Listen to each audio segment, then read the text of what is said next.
Italian Neo-Realism. Italy had a very complicated relationship with World War II, and this is shown in the films that were made during the 1940s. Rome was freed from the fascist regime in 1944, and at that time a man called Roberto Rossellini made a film called Rome Open City, which was released in 1945. It showed how terrible life was in Nazi-occupied Italy. It used real locations of destroyed streets and buildings, and members of the public instead of professional actors.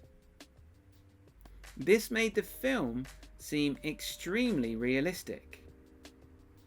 Because it was so cheap, Rossellini used black and white film stock, which added to the style of the film. The focus on showing the reality of life in Italy, no matter how sad that might be, became known as Italian Neo-Realism. This film style was cheap, honest, and sometimes very upsetting. Another filmmaker who used this style was called Vittorio De Sica, who made the most famous Italian neo-realism film, Bicycle Thieves. It is a simple story of a father trying to earn money for his family.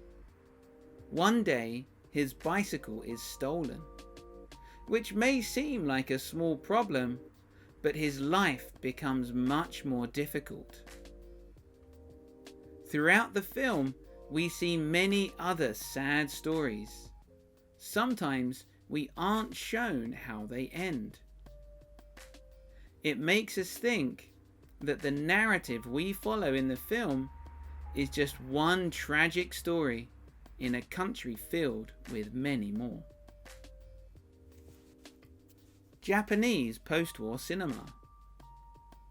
Many films were made in Japan during the 1940s and 1950s, but 3 people in particular were successful not only in Japan but around the world: Akira Kurosawa, Yasujiro Ozu, and Kenji Mizoguchi. Some of the films they made were based in modern times, like Tokyo Story or Ikiru, whilst many others were based on Japan's past, like Seven Samurai. And some even looked at Japanese myths or ghost stories, for example, Ugetsu Monogatari. These films may have had differences, but they were all shot in black and white, explored Japanese culture and what it means to be Japanese. They also had a serious and artistic atmosphere. A series of films that was far less realistic started with Godzilla. We might think of Godzilla movies as silly monster films, but the first film was extremely deep and had many different meanings.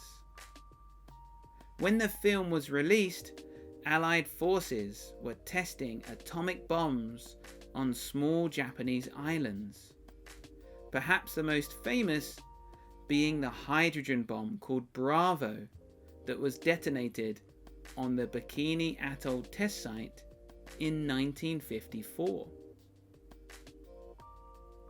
The monster of Godzilla was awoken by a nuclear blast, much like the one being tested by the Americans.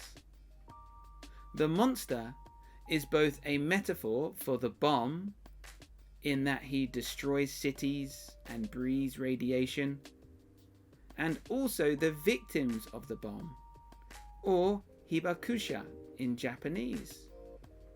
as Godzilla has burnt skin and is glowing with radiation. Eiji Tsuburaya, who got in trouble for his work on propaganda films during World War II, used the same special effects in Godzilla as he did in his earlier Pearl Harbor reenactment project. The techniques he used in both films used miniature buildings and models built to look like real cityscapes and vehicles. But on Godzilla, Tsuburaya's techniques were paired with a man in a big rubber suit who pretended to be a gigantic monster, powerful enough to destroy anything it saw.